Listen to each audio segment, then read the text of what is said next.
जातो। काय मोदी सरकारच्या बापाचे माल मागतोय आणि तुम्ही त्यांचे पाळलेले कुत्रे का? अरे गो खायला तर तुम्ही काही करायला लागले हरामखोर लोकांनो। सरकारनं सुरू केलेल्या विकसित भारतीय संकल्प यात्रेला ग्रामीण भागातून अनेक ठिकाणी विरोध होत असल्याच्या घटना समोर येत आहेत। मूठभर मोदी भक्तांची टीम सोडली तर सामान्य माणूस सामाजिक, धार्मिक, आर्थिक, बौद्धिक इत्यादी प्रकारच्या मानसिक गुलामीमध्ये भरडला जातोय। सरकारच्या चुकीच्या धोरणानं सामान्य माणूस मेटाकुटीस आलेला आहे। अशातच स्वतःची पाठ थुपटून घेत पोकळ दावे करणाऱ्या या प्रसार रथाला ग्रामीण भागातून विशेषतः तरुणांकडून खूप मोठ्या प्रमाणामध्ये विरोध होतोय। आता अधिकाऱ्यांनी देखील हा रथ गावोगाव फिरण्यास विरोध केला। अशा आशयाचं पत्र संबंधितांना दिलं आहे। यातून अधिकाऱ्यांच्या जीविताला धोका निर्माण होत असल्याचा दावा केला जातोय। या यात्रेवरून गावात होणारे वाद आणि त्यातून होणाऱ्या मारहाणीच्या घटनांमुळे जीवाला धोका असल्याचा दावा या अधिकाऱ्यांनी केला। केंद्र सरकारच्या विकसित भारत संकल्प यात्रेवरून अनेक ठिकाणी वाद उद्भवत असून गावकऱ्यांचा विरोधही होत आहे। दरम्यान याच वादाच्या पार्श्वभूमीवर आता अधिकारी आणि कर्मचारी यात्रा राबविण्यास नकार देत आहेत। परभणीच्या 8 विस्तार अधिकाऱ्यांनी याबाबत जिल्हाधिकारी यांना पत्र लिहून थेट भारत संकल्प यात्रेच्या कामकाजाला नकार दिला।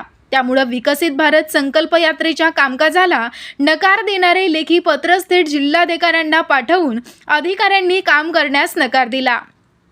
केंद्र सरकारच्या योजनांची माहिती आणि लाभ देण्यासाठी सुरू करण्यात आलेली विकसित भारत संकल्प यात्रा ही गावोगावी जात आहे। यासाठी प्रशासकीय पातळीवर समन्वय अधिकारी नेमण्यात आलेले आहे। या यात्रेला अनेक गावांमध्ये 10-20 लोकांपलीकडे फारसा प्रतिसाद मिळत नाही, तर यावेळी काही ठिकाणी जोरदार विरोध देखील केला जातोय। काही ठिकाणी मारहाण केल्याच्या घटना देखील समोर आलेल्या आहेत। यात्रेच्या रथावर मोदी सरकारची हमी असा उल्लेख असून त्यावर मोदींचे मोठमोठे फोटो असल्यानं तुम्ही मोदींचा प्रचार करत आहेत का, असा सवाल आता गावकरी अधिकाऱ्यांना विचारत आहेत। सोबतच मराठा आरक्षणाच्या मागणीसाठी गावबंदी असताना शासकीय योजना गावात येण्यास विरोध होत आहे। जिल्हाधिकाऱ्यांना लिहिण्यात आलेल्या पत्रात काय म्हटलंय, या सर्व पार्श्वभूमीवर आता परभणी जिल्ह्यातील अधिकाऱ्यांनी थेट जिल्हाधिकाऱ्यांना पत्र लिहून विकसित भारत संकल्प यात्रेचं काम करण्यास नकार दिला।